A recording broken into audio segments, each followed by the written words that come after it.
FBR की जानिब से फर्नीचर एसोसिएशन पर रकबा के लिहाज से टैक्स आयद करने और बिला जवाज दुकानों को सील करने के खिलाफ फर्नीचर एसोसिएशन के शटर डाउन हड़ताल आज दूसरे रोज भी जारी है। इस मौका पर खिताब करते हुए फर्नीचर एसोसिएशन के सदर सुलेमान मुगल, मुख्तार मिर्जा, नदीम नूर, राना रियाज, नवीद महमूद समेत दीगर ने कहा कि FBR के एहलकारों के मुंह को खून लग चुका है और वो बिला जवाज बगैर किसी कानूनी कार्रवाई के दुकानें सील कर रहे हैं और डी सील करने की आड़ में 5-5 लाख रुपए वसूल कर रहे हैं, जो सरासर जुल्म है। हम फर्नीचर एसोसिएशन सेल टैक्स की जालमाना पॉलिसी के खिलाफ आज हड़ताल कर रहे हैं। आज पूरे सरगोदा डिस्ट्रिक्ट में हड़ताल है, सिर्फ जालमाना सेल टैक्स की वजह से।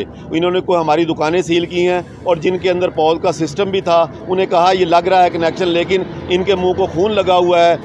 सबसे पहले तो मैं हुकूमत को ये बताना चाहता हूँ कि ताजर टैक्स देना चाहता है।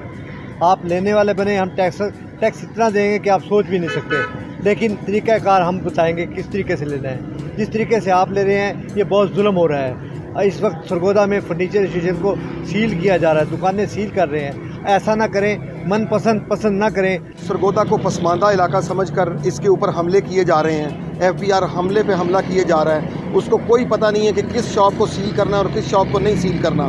बिल्कुल सीलिंग के कोई तकाजे पूरे नहीं किए जा रहे। हम इस बात का हलफ देते हैं कि ना सीलिंग ऑर्डर दिए जा रहे हैं और ना इनिशियल नोटिस दिए जा रहे हैं। मुजाहिरीन का कहना था कि ताजर टैक्स देना चाहते हैं मगर तरीकाकार ताजरों का अपनाना होगा। इस तरह की गुंडागर्दी हम बर्दाश्त नहीं करेंगे। अगर हमारी दुकानों को डीसील ना किया गया तो FBR के दफ्तर के सामने धरना देने से भी गुरेज नहीं करेंगे।